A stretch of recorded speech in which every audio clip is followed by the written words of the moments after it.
What's up everybody, we're here at The Simple Wine. This is like our small store, tasting room, or mini warehouse. We ship a lot of orders out of here and do a lot of tastings by appointments. Today I'm going to be walking through our summer wine club and I'm going to start with the foundation tier. The idea behind the 6 wines I picked for the summer are nice, easy drinking white wines that'll make you feel refreshed, and then a couple of red wines. One of the red wines is from Piemonte and you can serve it as a chilled red, and the other one is a little bit more full body, interesting wine if you want something nice with a hearty dinner. So let's get into it. I'm going to present the wines in the order that I would drink them. So say you had friends over for a dinner and you want to try all the wines, this is the order I would drink them in. So we're gonna go from lighter body to fuller body. We're gonna start with the 4 whites and we're gonna finish up with the 2 reds. The first wine that I would start with is the Gavi de Gavi. So Gavi de Gavi is one of the bigger white wines known in Italy. It's prestigious and for good reason. So the Gavi de Gavi is made from the Cortese grape, and it's made in Gavi, which is within Piemonte. So for the wine to be called Gavi de Gavi, it means it has to be Cortese grape grown in Gavi, and then it can be called Gavi de Gavi. I would start with this wine first because it's the most crisp and clean tasting wine in this collection. You'll get some light citrus notes, but it's, in my opinion, one of the best wines you could have on a nice warm summer day with your friends. And as it's the first wine in this box, I would recommend it as an aperitif or with very light appetizers, mainly seafood. So things like sushi, oysters, raw shrimp would all be wonderful with a Gavi de Gavi. Next, we have a Pecorino. So this Pecorino is from Abruzzo.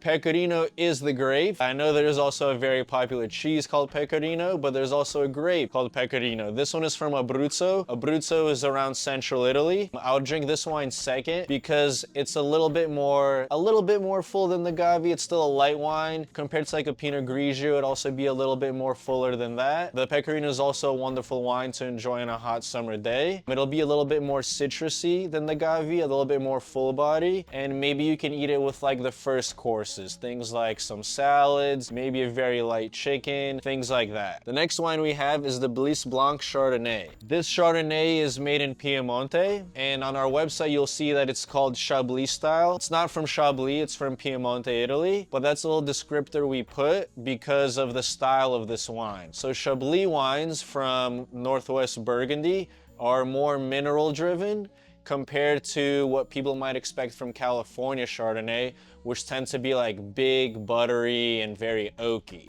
So this Bliss Blanc Chardonnay is gonna have some of that more lean mineral feel. It's very nice for that reason. It's very nice and refreshing, and you can enjoy it with anything from oysters and sushi to light roast chicken and like maybe even very light meat dishes if you wanted to go that far. But I would still keep it towards my first half of the meal. Now we're gonna swing over to France and we have a Viré-Clessé. So the way Burgundy works is in the very northwest you have Chablis, and then you have the Côte d'Or, which is combined of Côte de Nuit in the north and Côte de Beaune right below that. Then there's the Côte Chalonnaise is right under that, and at the very bottom there's the Mâconnais. Threw a lot of info at you. Don't worry if you don't remember it. Doesn't matter. You can still think about it all as Burgundy. Once you get more into Burgundy wines and you drink a bunch of these wines, it'll start coming secondhand. You won't even think about it. So for context, right, this Viré-Clessé is from the very south of Burgundy, from a region called Mâconnais, which is famous for its white wine. I really love Mâconnais wines because I think they're a great way to get into Burgundy wines. One, they don't command the insane price tag. You can get excellent Burgundy white wines in the Mâconnais for 25 to 40 bucks. Whereas when you go a little bit more north, if you want to try like Meursault, Polony Montrachet, Chassagne Montrachet, a lot of times those wines can be 100 bucks and more. Of course, you can always find bargains, but I'm just talking big picture. The Viré-Clessé in Burgundy, because pretty much all of the red wines are Pinot Noir and all the white wines are Chardonnay. Not all, but you can think like 95, 99%, somewhere around there. Because in Burgundy, the red wines are predominantly Pinot Noir and the white wines are predominantly Chardonnay, you'll rarely see the grape on the label. Instead, you'll see the village where it's from. So this one is Viré-Clessé. So up top, we have the Domaine, the winemaker Thierry Drouin, and then under that, you have where the wine is from. Viré-Clessé. So Viré-Clessé is an appellation in the very south of Burgundy in the Mâconnais, and it's actually 2 villages, Viré and Clessé, and together they make one appellation called Viré-Clessé. I would recommend this as the 4th white wine in the box because it's going to be a little bit more round and a little bit more textured than the previous 3. That's also why I think it's a great way to get into Burgundy wines, because wines from the Mâconnais are very approachable. They're round, they're generous, and I think they're excellent bang for your buck. However, if you like a more mineral-driven wine, something more lean, then you can go to Chablis in the Northwest, and you can find also excellent wines there for a similar price. 2 different styles, same grape, so it's interesting to compare them side by side and see what you like. Next, we will go to the red wines. So the first red wine in this case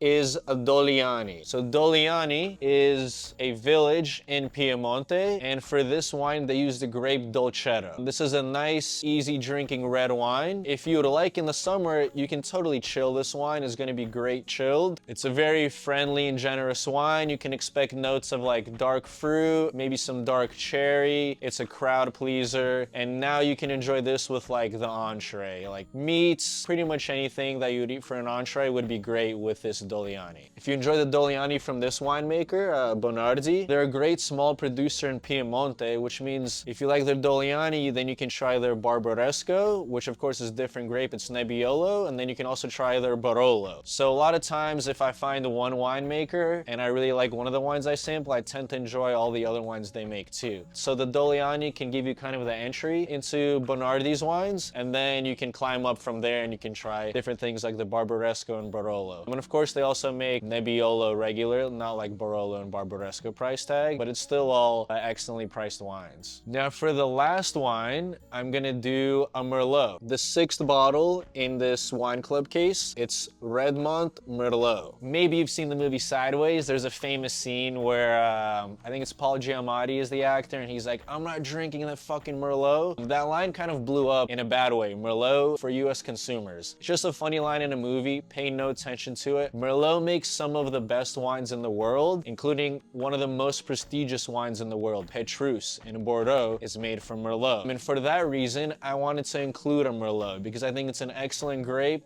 I think it's delicious, and I think it's very friendly and approachable. And this is an excellent expression of Merlot. So if you look at the bottle shape, it has this cone shape. That's very specific to Collio wines. So Collio, which is part of Friuli in the very northeast of Italy, is known for excellent white wines. So it was very cool that we found an excellent red wine. This Merlot is gonna be layered, it's gonna be textured, I would say medium body. I mean, you're gonna get notes of nice dark fruit, things like blackberry, things like black plum. This wine should also be a crowd pleaser as it's very silky and smooth. You can have it with your final dishes of the evening and maybe even leave a glass for dessert. So that's it for our Summer Wine Club foundation tier. If you have any questions, please do not hesitate. You can reach us at hello@thesimpleWine.com.